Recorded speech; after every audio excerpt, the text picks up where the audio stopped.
जय हिंद साथियों, मैं Shashank CRPF sub inspector selected in CPO 2020। आज इस वीडियो में अपनी प्रिपरेशन स्ट्रैटेजी आपके साथ शेयर करूंगा और किस तरीके से आपको प्रिपेयर करना चाहिए ये लेटेस्ट सीपीओ वैकेंसीज़ को क्रैक करने के लिए। तो चलिए वीडियो को स्टार्ट करते हैं, वीडियो में बने रहिए।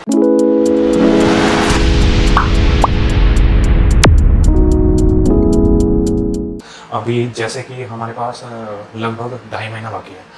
मैं नवंबर को इंक्लूड नहीं कर रहा, तो 2.5 महीना अभी बाकी है। तो इसके अंदर हमारा मेन मोटिव ये होना चाहिए कि हमें मिनिमम इनपुट देनी है, मैक्सिमम आउटपुट निकालनी है इसमें से। प्रिपरेशन स्ट्रेटजी के अंदर हम प्रेफरेंस वाइज डिवाइड करेंगे। सबसे पहले प्रेफरेंस पे हम रखेंगे रीजनिंग को, क्योंकि हम बहुत ही कम इस पर इनपुट लगा के मैक्सिमम आउटपुट ले सकते हैं। और सेकंड प्रेफरेंस हमारा रखेंगे इंग्लिश को, थर्ड प्रेफरेंस हम रखेंगे मैथ्स को, और लास्ट प्रेफरेंस हमारा फोर्थ प्रेफरेंस होगा जीके को।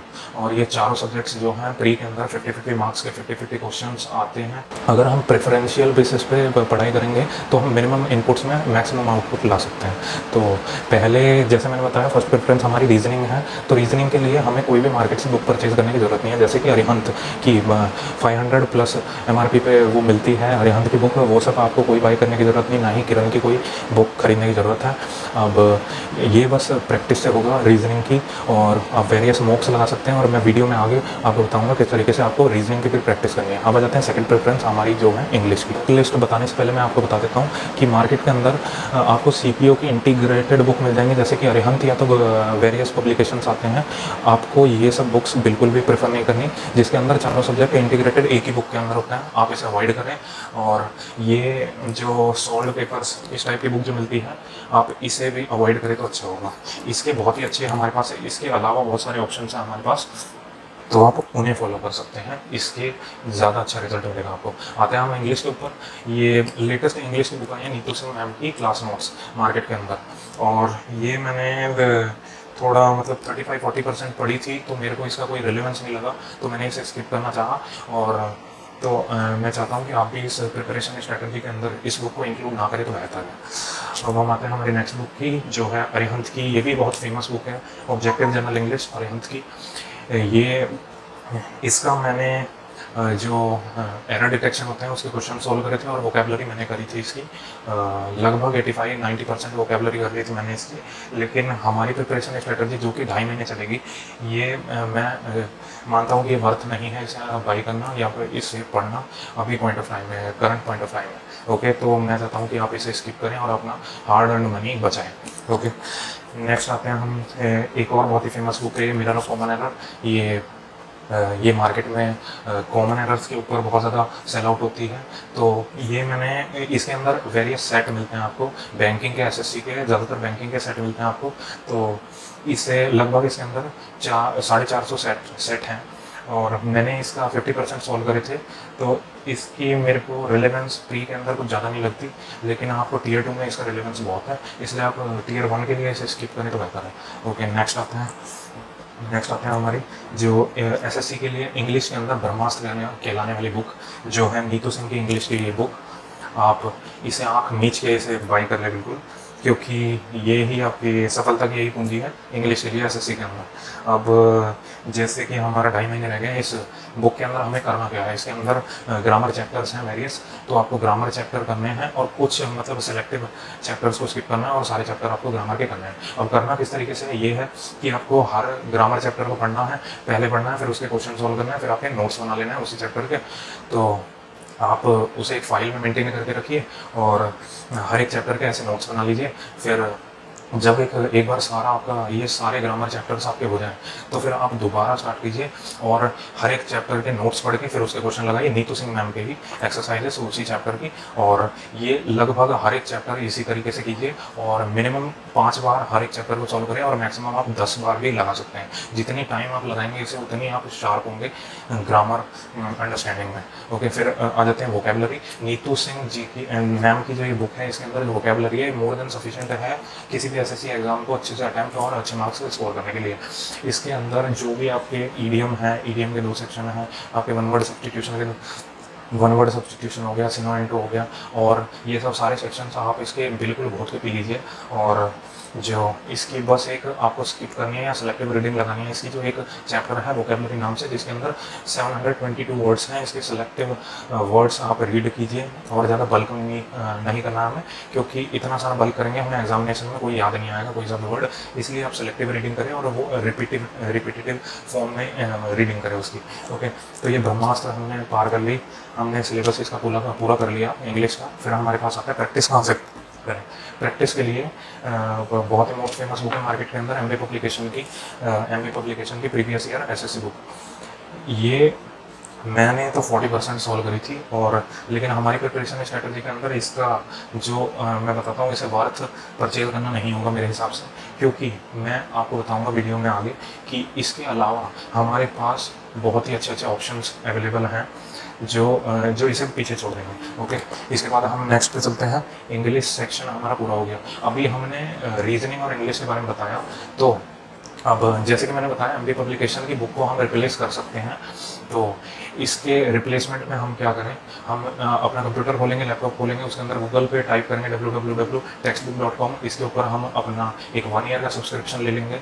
इसके अंदर आपको दुनिया भर के प्रीवियस ईयर मॉक्स मिलेंगे, जैसे कि CHSL, CGL, CPO के आपको वेरियस टाइप ऑफ मॉक्स मिल जाएंगे जो कि प्रीवियस ईयर है।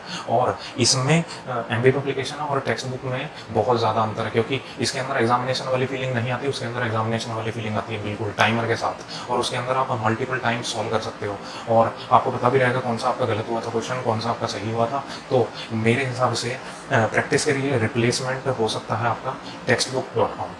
ओके, इंग्लिश हो गया हमारा। फिर थर्ड प्रेफरेंस आता है हमारा मैथ्स के ऊपर। मैथ्स के अंदर आपको करना क्या है, सबसे पहले आपको अपना सिलेबस जो है वो पूरा कंप्लीट कर लेना है। सिलेबस कंप्लीट करने के लिए आपको वेरियस यूट्यूब पे फ्री ट्यूटोरियल्स वीडियो मिल जाएंगी, जैसे कि आपको अर्थमेटिक और एडवांस मैथ्स को क्लियर करना है। तो जैसे कि मैं मेन टॉपिक्स बता देता हूँ एडवांस के अंदर, जैसे कि आपके हो गए जियोमेट्री हो गया, आपका ट्रिग्नोमेट्री हो गया, 2D 3D हो गया, नंबर सिस्टम के गिने चुने टाइप ऑफ क्वेश्चंस हो गए, और आपका ये अर्थमेटिक के अंदर आपका profit and loss most important हो गया, और आपका टाइम एंड वर्क हो गया, टाइम एंड डिस्टेंस हो गया, और वेरियस ऐसे छोटे मोटे ये अर्थमेटिक के अंदर चैप्टर्स हैं। और आप जो भी पार्ट लें, अर्थमेटिक लें या एडवांस लें, सबसे पहले जो सबसे ज़्यादा वेटेज लेता है उससे पहले क्लियर करें। प्रेफरेंस से ही चलना है हमें हर सब्जेक्ट में। प्रेफरेंस सबसे ज़्यादा प्रेफरेंस उसे दें, सबसे ज़्यादा वेटेज वाले को, और कम वाले को लास्ट में प्रेफर करें। इस तरीके से आप अपना सिलेबस कंप्लीट कीजिए। फिर उसके बाद प्रैक्टिस के लिए आप कौन सी बुक मार्केट में ले सकते हैं, उसके लिए ये है मोस्ट फेमस, ये एक राकेश यादव सर की बुक है। ये बहुत ही ज़्यादा फेमस है ये वाली बुक, आप इसे रेफ़र कर सकते हैं। इसे परचेज करना आपके लिए बहुत ज़्यादा वर्थ होगा, और आप जब भी कोई भी टॉपिक क्लियर करें तो इस बुक को खोल के इसके बिल्कुल लास्ट से स्टार्ट करें हर एक क्वेश्चन सॉल्व करना। और जब तक सॉल्व करें, जब तक आपको कॉन्फिडेंस नहीं आ जाता कि इस चैप्टर में मैं कुछ भी कर सकता हूँ, कोई सा भी सवाल सॉल्व कर सकता हूँ, वहाँ तक आप सॉल्व करिए। फिर उसके बाद स्टॉप कर दीजिए। फिर जहाँ तक आपने सॉल्व किया, जहाँ तक आपका मोमेंटम बहुत ही अच्छा बन गया, और वहाँ तक आप उसे सॉल्व करिए। फिर उन्हीं सारे क्वेश्चंस को आप मिनिमम 5 बार सॉल्व करिए, मैक्सिमम 7 बार सॉल्व करिए। जितनी बार आप उन क्वेश्चंस को सॉल्व करेंगे, उतनी बार आप उसे टाइम ड्यूरेशन को कम करेंगे, उस क्वेश्चन को सॉल्व करने का टाइम ड्यूरेशन को कम करेंगे। सो आपकी प्रैक्टिस इस बुक से बहुत अच्छी हो जाएगी। अब आ जाते हैं हम जीके पे, जो है हमारा बहुत ही बिल्कुल लास्ट प्रेफरेंस है हमारा जीके। इसके अंदर सबसे कम इनपुट्स में हम जो मैक्सिमम आउटपुट ले सकते हैं वो है मेरे हिसाब से करंट अफेयर। लेकिन डिपेंड करता है year two year, current affair कभी ज़्यादा आ जाता है, कभी कम आ जाता है, लेकिन करंट अफेयर में कम इनपुट्स में ज़्यादा आउटपुट आपको मिल सकता है। करंट अफेयर के लिए आपको जो करना है, ये आप अरिहंत की हाफ ईयरली ये बुक आती है, आप इसे ले सकते हैं। ये ईयर के अंदर 2 आ जाती है बुक, आप इसे ले सकते हैं। और मैं इंग्लिश सेक्शन में आपको बताना भूल गया कि आपको जो इंग्लिश सेक्शन है वो आपको स्टार्ट करना है हिंदू न्यूज़पेपर से, रीडिंग से। आप हिंदू न्यूज़पेपर पढ़ेंगे कैसे, पहले इंट्रोडक्शन पढ़ेंगे और फिर सीधा एडिटोरियल पार्ट पे चले जाएंगे। एडिटोरियल के अंदर लेफ्ट हैंड पेज के अंदर जो 2 छोटे छोटे पैराग्राफ्स आते हैं, उन्हें रीडिंग करना स्टार्ट करें। उन 2 पैराग्राफ्स को रीडिंग करें, फ्रंट पेज और ये 2 पैराग्राफ्स बस रीडिंग करें, और फिर स्पोर्ट्स जाएँ और फॉरेन पेज जाएं और बिजनेस पेज जाएं और नेशन पेज पर जाएं, जो भी आपको इंपॉर्टेंट लगे उसे नोट डाउन कर लें। और जो ऐसा नहीं करना हमें कि एक दिन का न्यूज़पेपर उसके अंदर हम 2-2 पेज के करंट अफेयर बना रहे हैं, ऐसा हमें बिल्कुल नहीं करना। जो आपको लगता है, आपकी गट फीलिंग बता रही है कि ये मोस्ट इंपॉर्टेंट है, आप उसे ही लिखिए और कुछ लिखिए मत। ज़्यादा बल्क करने का कोई फायदा नहीं, एग्जामिनेशन हॉल में हमें कोई याद नहीं आने वाला, इसलिए जितना कम से कम मटेरियल आप कलेक्ट कर पाए वो बहुत ही बेहतर है। ओके, तो आपका हिंदू न्यूज़पेपर बहुत ही बेनिफिशियल है आपके लिए। एक तो आपकी इंग्लिश अंडरस्टैंडिंग को बढ़ाएगा, और अगर आप बस ग्रामर करते हैं और थोड़ा सा वोकेबलरी करते हैं और न्यूज़पेपर आप डेली रिगरसली फॉलो करते हैं और उसे पूरा दिमाग लगा के आप जो एडिटोरियल है उसे समझने की कोशिश करते हैं, आपकी रीडिंग हैबिट बहुत अच्छी बन गई है और अंडरस्टैंडिंग बहुत अच्छी है, तो आप इंग्लिश में 40 मार्क्स बड़े आराम से ईजिली स्कोर कर सकते हैं CPO के अंदर। ओके, तो हम थे करंट अफेयर हमारा हो गया। अब आ जाते हैं हम जीके के ऊपर। जीके के अंदर आपको करना क्या है? जीके के अंदर एक आप मार्केट में जाएंगे तो आपको छूटते ही आप कोई भी आपको बुक दे देगा, ये एसएससी की प्रीवियस ईयर, इतनी बड़ी और बहुत ही महंगी, और आप इसकी विड्थ देखिए, आप मोटाई देखिए इस बुक की, कौन इसे पढ़ लेगा। मैंने तो इसका बस हिस्ट्री सेक्शन पूरा किया था, पॉलिटी पूरा किया था, और साइंस के तीनों पार्ट जो हैं उसके लगभग 80% मैंने सॉल्व किया था। लेकिन इतना करने के बावजूद एग्जामिनेशन हॉल में कोई भी क्वेश्चन इस बुक से नहीं आया, तो मेरे को डिसअपॉइंटमेंट हुआ इस बुक को पढ़ने के बाद। सो मैं आपसे अपील करता हूँ कि ये बुक आप रेफर ना करें तो अच्छा है, आप इसे स्किप करें तो अच्छा है। तो आपने इसे स्किप कर दिया। आप कहते हैं जीके कवर कहाँ से करें? आपको जीके जो है सेलेक्टिवली रीडिंग करनी है, और जो मार्केट में जो है कि हाइप बनी हुई है कि आप लूसेंट ले लो, लेकिन मेरी बात मानो भाई, लूसेंट जो है हर किसी की बस की नहीं है उसे पढ़ना। उसके लिए डेडिकेटेड टाइम चाहिए आपको लूसेंट को कवर करने के लिए, और जबकि आपका बहुत ही लिमिटेड टाइम बचा है और आपको मिनिमम इनपुट में मैक्सिमम आउटपुट चाहिए, तो आपको मैं एक सजेस्ट कर सकता हूँ। ये बुक है अरिहंत की, जनरल नॉलेज की।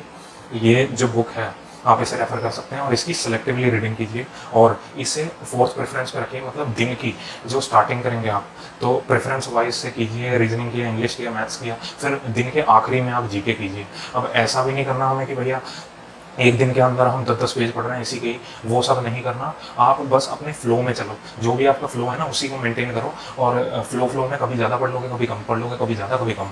अपने फ्लो में चलो, कोई ऐसा बर्डन नहीं होना चाहिए मेरे को इतना करना, मेरे को इतना करना, मेरे पे हुआ नहीं इतना, डिप्रेशन में चल जाओगे, कोई फ़ायदा नहीं। मेरे हिसाब से आप अपने फ्लो में काम कीजिए। और ये जनरल नॉलेज की ये बुक मैंने बता दी, आप इसे रेफ़र कर सकते हैं। अब जो कि मैंने सारी बुक लिस्ट आपको बता दी, अब आपको करना है एग्जामिनेशन हॉल के लिए प्रैक्टिस। किस तरीके से आप अटैम्प्ट करेंगे क्वेश्चन, किस तरीके से आप अच्छे मार्क्स से स्कोर कर सकते हैं एग्जामिनेशन हॉल के अंदर। तो इसका इकलौता मटेरियल ये है कि आप टेक्स्ट बुक जो .com है उसे रेफ़र कीजिए। इसके अंदर जैसे कि आप उसे मेंबरशिप लेने के बाद आपको पता चलेगा CHSL के लगभग प्रीवियस ईयर के 150 के आसपास आपको प्रीवियस ईयर मॉक मिलेंगे। आपको CGL के 103 और लेटेस्ट 2021 के अगर मिला दें उसके अंदर, तो 130 के आसपास आपको, या 125 के आपको आसपास प्रीवियस ईयर मॉक्स मिलेंगे CGL के। और आपको CPO के भी मॉक मिलेंगे आपको। तो इसके अंदर आपको करना क्या है? सबसे पहले आपको डे 1 से जब आप स्टार्ट कीजिए प्रिपरेशन को, तो आप CHSL के जितने भी प्रीवियस ईयर के क्वेश्चन पेपर हैं उसके मॉक लगाइए। आप उसके अंदर पूरा मॉक ना लगा के आप रीजनिंग और इंग्लिश के मॉक लगाइए, बस रीजनिंग और इंग्लिश के मॉक लगाइए। और जब तक लगाते रहिए जब तक आपका इंग्लिश सिलेबस कंप्लीट नहीं हो जाता, जैसे कि आपका ग्रामर और वोकेबलरी कंप्लीट नहीं हो जाता, आपका जो मैथ्स का सिलेबस है वो कंप्लीट नहीं हो जाता, जब तक आप रीजनिंग और इंग्लिश लगाते रहिए। और मैथ्स की आप जो भी चैप्टर करते हैं ना, उसका chapter wise Rakesh Yadav sir की बुक लगा सकते हैं आप। और जब आपको लग जाए कि भाई मैं अब मॉक लगाने के लिए तैयार हूँ, जब आप मैथ्स के भी मॉक लगाने स्टार्ट कर दीजिए। CHSL के और CGL के आप पूरे मॉक लगा सकते हैं, और वो डिपेंड करता है आप जीके में भी अच्छा स्टैंडर्ड में कवर कर पा रहे हैं। अगर आपने कवर कर लिया है अरिहंत की बुक जो जनरल नॉलेज है उसके सेलेक्टिवली आपने रीडिंग कर ली, तो आप फुल मॉक्स भी लगा सकते हैं। और ये जो भी मार्केट में बुक अवेलेबल है उनसे बेस्ट चॉइस मेरे को लगती है कि हम टेक्स्ट बुक वेबसाइट को फॉलो करें। इसके अंदर हम किस भी तरीके से हम अपनी प्रैक्टिस कर सकते हैं। जैसे कि आपको फुल मॉक लगाना है, फुल मॉक भी लगा लो, सेक्शन वाइज लगाना है, सेक्शन वाइज लगा लो। सेक्शन वाइज लगा के आप उसे री अटेम्प्ट भी कर सकते हैं।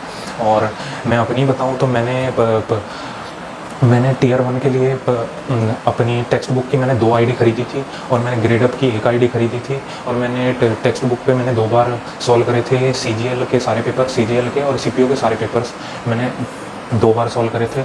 और जो मतलब एक बार री अटेम्प्ट कई बार कर सकते हैं, मैंने कई बार भी करे थे। सीपीओ के बता रहा हूँ, मैंने कई बार री अटेम्प्ट करे थे। सीपीओ के 5 बार मैंने री अटेम्प्ट करे थे सारे प्रीवियस ईयर टेक्स्ट बुक के अंदर। और मेरे पास टेक्स्ट बुक की 2 आईडी थी, ग्रेडअप की 1 आईडी थी। और ग्रेडअप के अंदर ये फ़ायदा होता है आपका कि आपने जो मॉक प्रीवियस ईयर लगाने के बाद आप उसे री अटेम्प्ट कर सकते हैं दोबारा, बिल्कुल फ्रेश। बस एक बार री अटेम्प्ट कर सकते हैं, दोबारा नहीं कर सकते। और टेक्स्ट बुक के अंदर आपका एक बार अटेम्प्ट कर लिया, फिर री अटेम्प्ट आप कर सकते हैं, लेकिन वो एग्जामिनेशन हॉल वाली फीलिंग नहीं देगा आपको। ये आपको बहुत ही बेनिफिशियल रहेगा। और जब आपकी इतनी प्रिपरेशन हो जाती है, फिर अब आते हैं आपको मॉक टेस्ट मारना है। आपको मॉक टेस्ट मारना है, आपके पास अगर आप ग्रेडअप की भी आईडी खरीद लेते हैं, आप प्लान खरीद लेते हैं आप, तो फिर आप 2 तरह के मॉक्स मार सकते हैं। जैसे कि आपने टेक्स्ट बुक के आप मिनिमम 5 मॉक मार लीजिए और ग्रेडअप के 5 मॉक मार लीजिए, 2 तरह के आपके पास मॉक हो जाएंगे। अगर आपने इस तरह की प्रिपरेशन कर ली तो आपको कोई नहीं रोक सकता 150 मार्क्स से स्कोर करने में टीयर 1 सीपीयू 2022 के अंदर। अगर आप टारगेट लेके चलेंगे 170 का, जब आपके 150 आएंगे, जैसे कि मैं अपनी बताऊं तो मैंने टारगेट किया था 150 और मेरे आए थे 130 टीयर 1 के अंदर। That's it for today. This is Shashank Baduliya signing off. जय हिंद।